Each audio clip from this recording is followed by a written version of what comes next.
The date is December 23rd, 1996. Survivor, Fay Hans, maiden name Rosenberg. Interviewer, Naomi Rappaport, the city, New York, the state, New York, the country, USA, language, English. My name is Naomi Rappaport, Naomi-R-A-P-P-A-P-O-R-T, and today is December the 23rd, 1996. I am conducting an interview with Fay Hans, maiden name Rosenberg, in New York, USA. Good afternoon, Mrs. Hans. Good afternoon. Thank you so much for welcoming us to your home and sharing your story with us. We would like to begin by asking you to give us your name and to spell it, please. Okay. My name is Mrs. Hans, Fay Hans. It's F-A-Y-H-A-N-S. And what was your name when you were born? Rosenberg. How do you spell that? R-O-S-E-N-B. S-E-R-G. Rosenberg. Right. And your first name, was it always Fay? Yes. Feige. Feige. And how did you spell Feige? F-E-I-G-E. And did you have any other names? No. Do you have any nicknames? No. And when were you born? What year? In 1922. And the birthday? July 7, 1922. And how old are you now? 75 years old. And where were you born? What place? I was born in Yilnik. And how do you spell Yilnik? I-L-K, Yilnik. And in what country is Yilnik? Yilnik is in Galicia. It's near Turka. And Galicia was at that time Poland, Austria, or Russia? It was Poland. Poland. Yes. Thank you. How big was Yilnik? Yilnik was a, how to say it, is like out of state, you go to the country. A village? A village like, yeah. And there was about 60 families, Jewish, living there. Some of them were peddling, some of them had farms, and some of them had trades like operators, shoemakers, bakers, and that's how they make a living. Were there non-Jews living in Yilnik? Yes. Who were they, and there how was many? Ukrainian, right. Any Poles living in Yilnik? There was not much.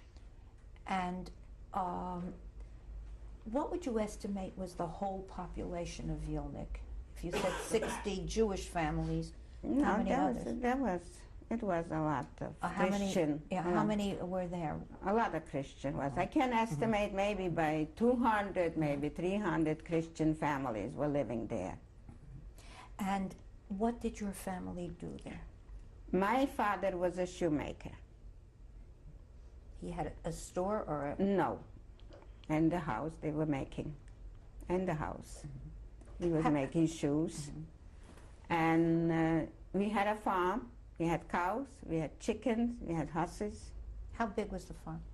The farm was we had about 4 cows, 1 horse, and chickens. Did you grow anything on the farm? Yes, potatoes, carrots, string beans, green peas, all this. Was that food grown to be sold or to just be used by yourselves? To be used. And the cows? Also, no, milk was sold. A lot of milk was sold because, you know, to have 4 cows, you don't need as much milk. Also, the eggs from the chickens were sold to Turka. Turka was the city. So we bring it to the city and we made money like that to supply.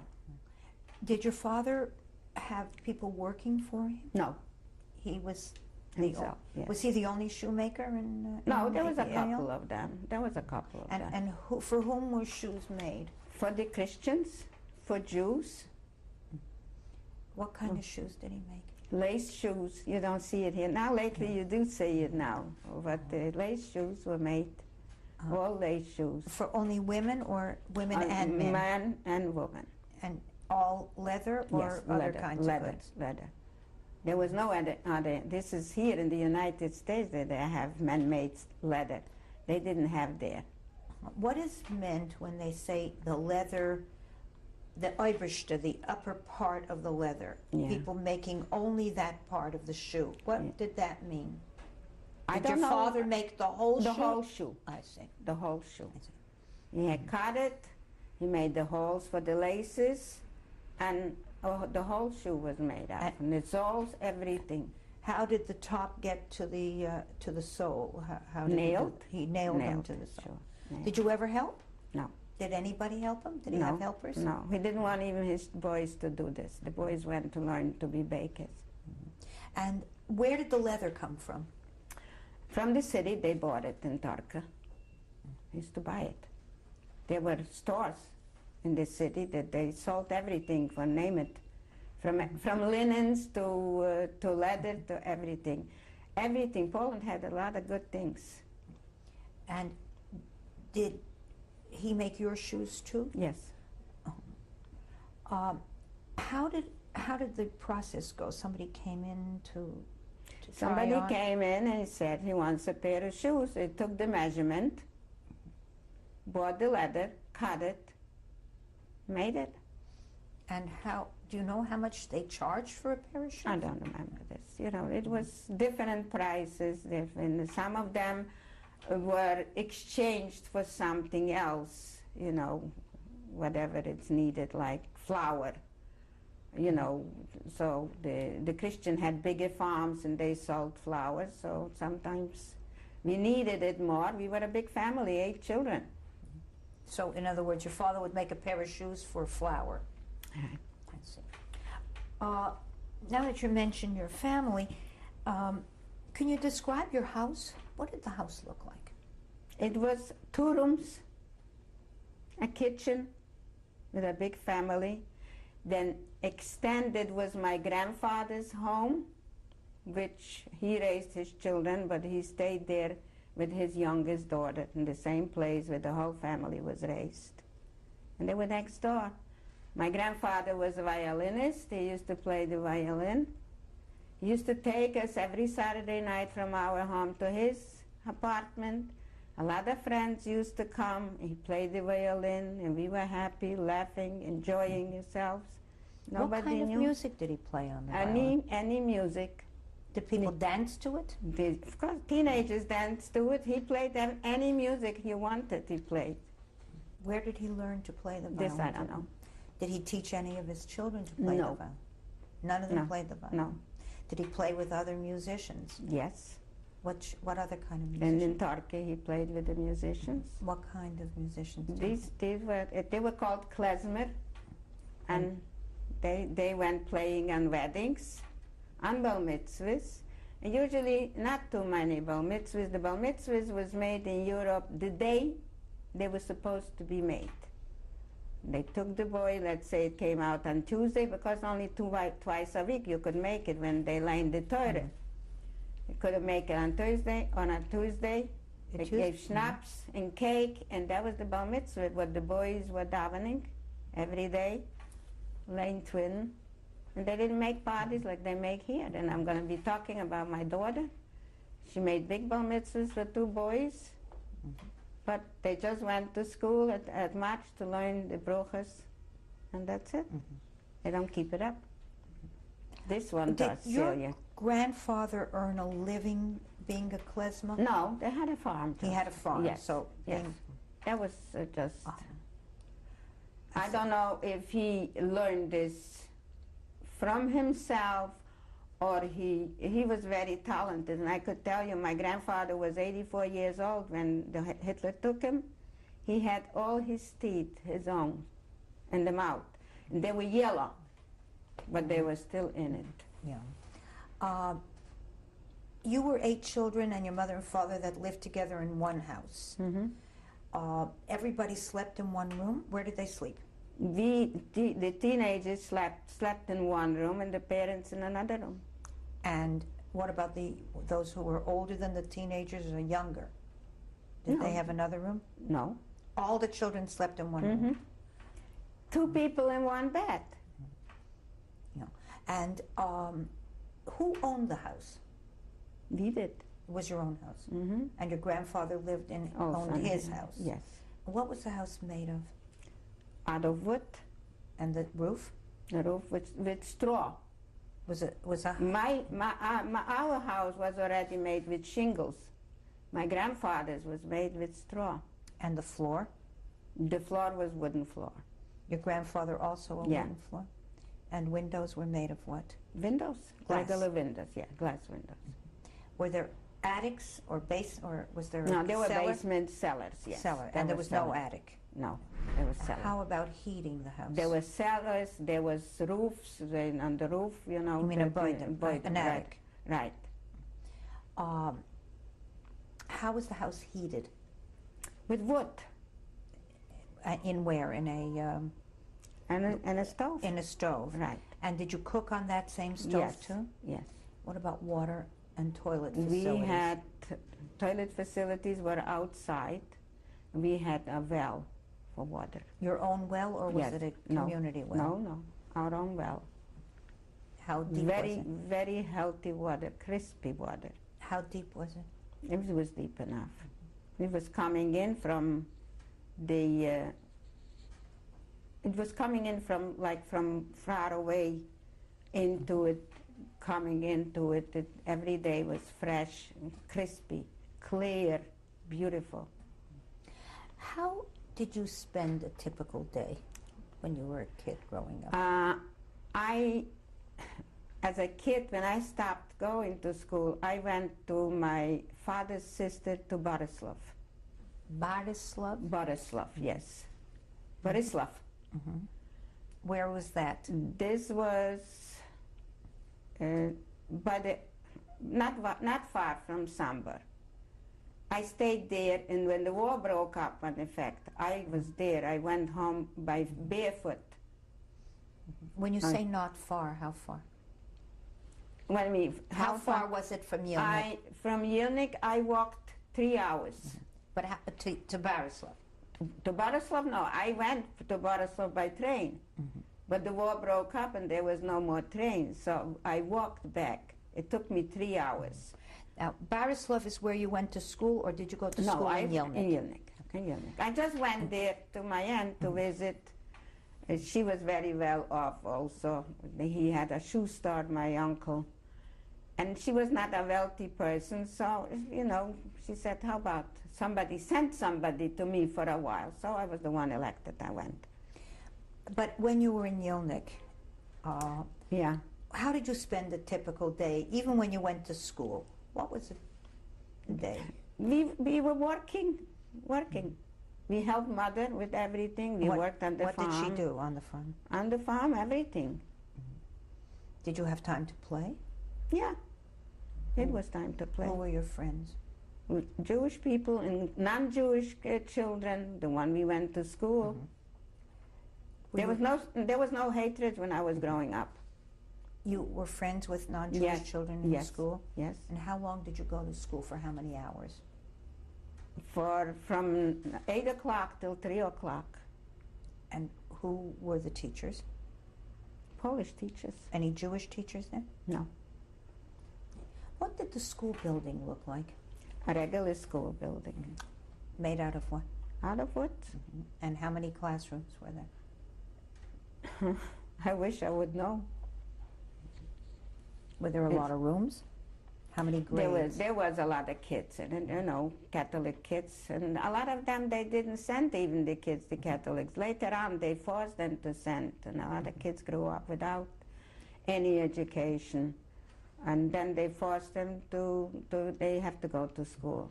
Were you all in one room? Or No, were no, there were separate? different classes, of course. No, And what did you study in the Polish school? Polish history. Anything else? No. Mathematics or Mathematics, geography? geography, but everything in Polish. Everything in Polish was conducted. What language did you speak at home? Jewish. And- Yiddish, plain Yiddish. And where did you learn Polish? Because we lived between them. I spoke Polish and I ignored it when I got free because I hated it. So I ignored the Polish language. I spoke beautiful Polish because when I was by my aunt, In Borisov, they only spoke Polish. Even the Jewish people spoke Polish. In your home,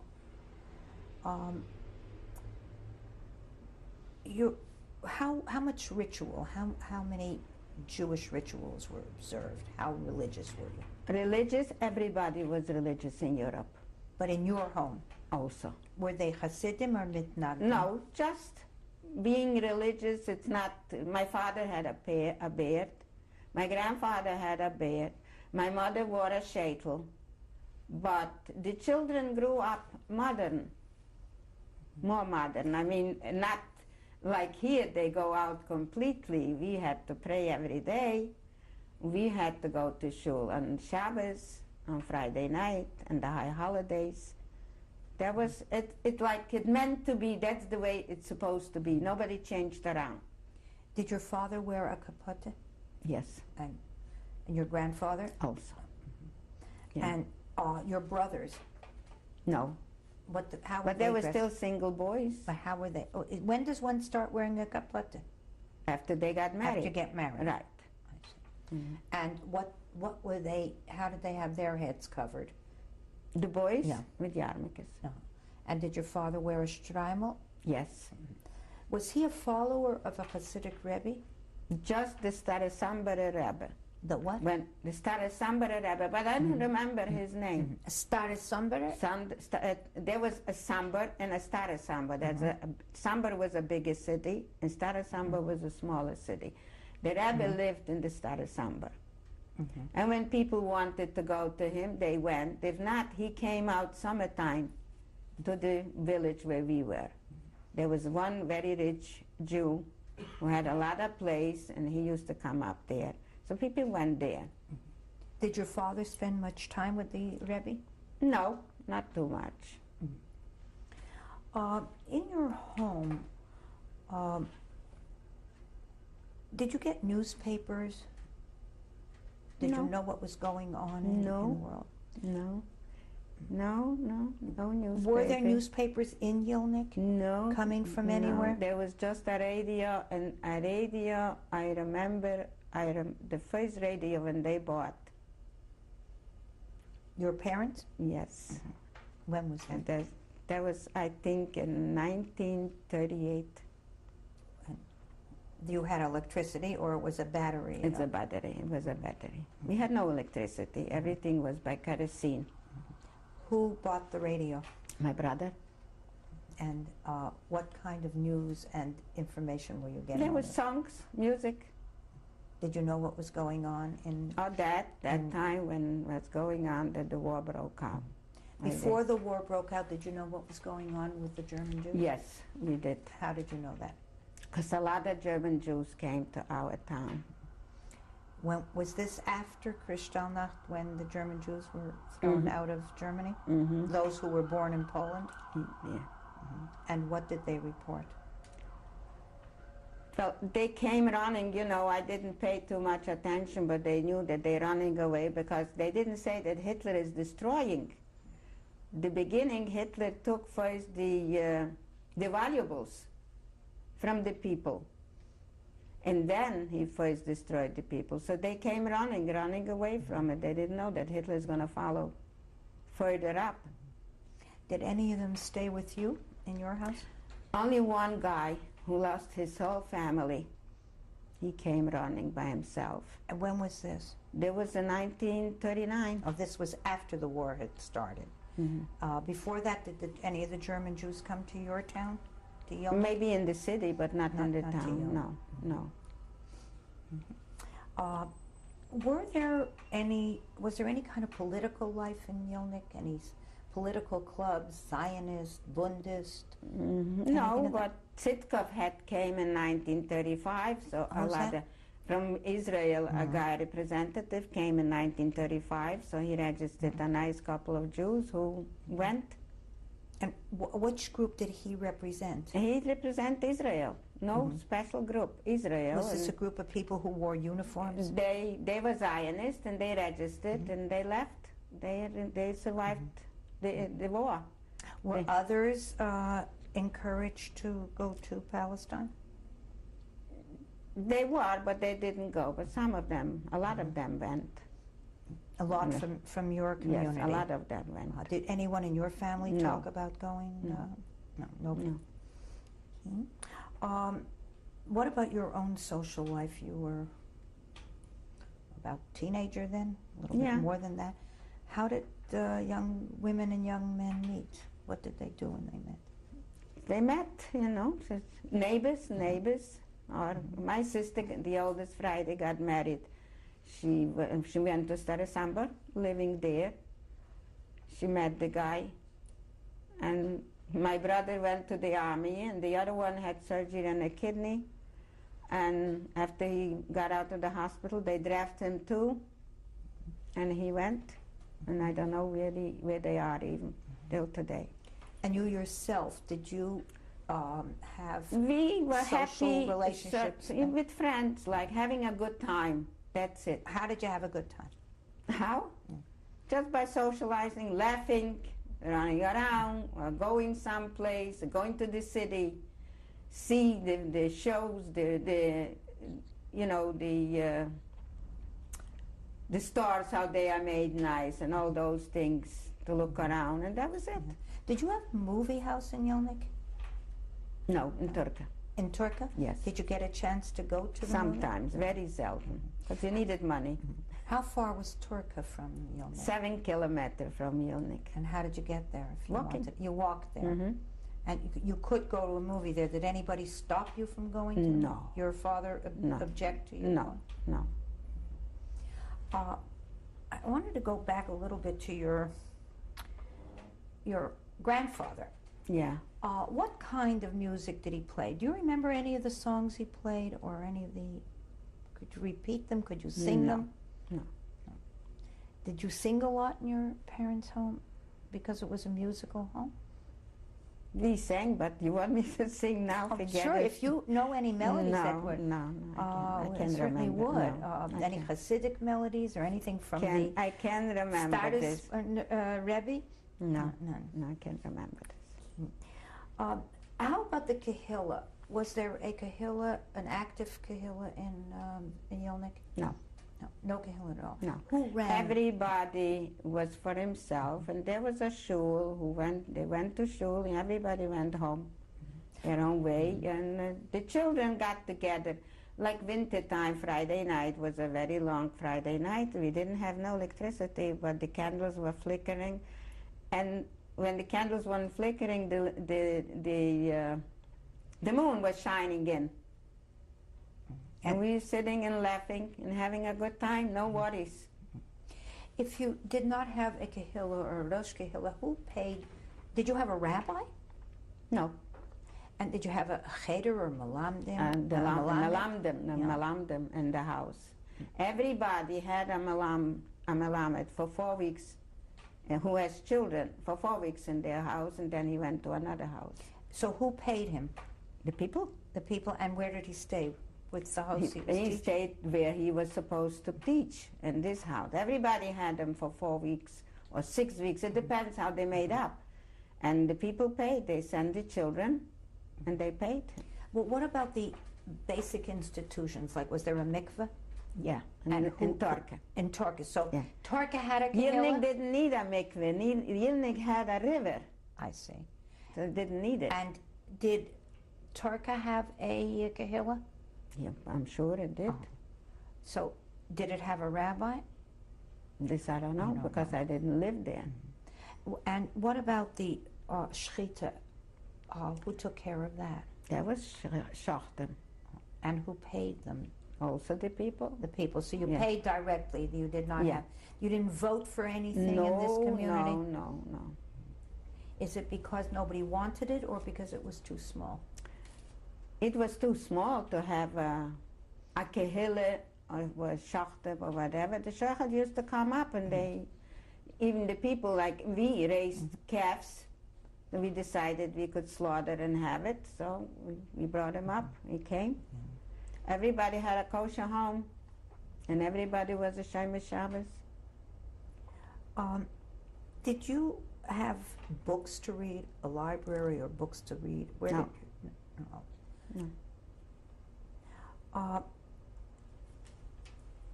When you bought clothes or made clothes, was that done in Turkey or in? It was In done in Yelnik. Yelnik. We bought material, and there was a dressmaker, and she made it up. Shirts, dresses, everything was made up by a dressmaker. Would you say that Yelnik or your family was a poor community or a middle class? Middle class. There were a lot of poor. We weren't rich, neither. There was poor and there was better off, but there was no jealousy. Everybody was the same. So who were the big machers in Yelnik? Who were the pnei, the heads of the town? The big macher was the guy who the rabbi used to come to him. He was the one. He had a very big farm. He had people working for him. And also my brother-in-law, Blima's husband's father, was also a rich man. So And were the machers the rich or were they the scholars? they were the scholars and the rich. You know, when money talks anyway. When the war broke out, Yeah. when the Germans first came into Poland in 1939, Yeah. what do you remember? But I remember that my Catholic father said that the Germans were good in World War I. The Russians weren't good. But we didn't know what the Germans are. Did the But Germans? the Germans left. The Russians pushed them away, so we were already happy because we knew already what's going on. Did the Germans spend any time in Yelnik in '39? Yes. What did they do then? I think they spent from 1939 to 1941. What did they do there? They did a lot. They killed a lot of people. Do you remember any incidents? You remember how they came into the town? I remember how they came in and they were all over the Germans. They also made the first action. They took away men to a ditch. They told them to undress and they killed them. That time was the first time that we already saw what's going on. But then the Russians came and pushed them out, and we thought this is it. When But- they did the aktia, how did they select the people? How was that done? What can I tell you? How did they pick them? They just picked. Were you there at the time? Yes, I was Yeah. there.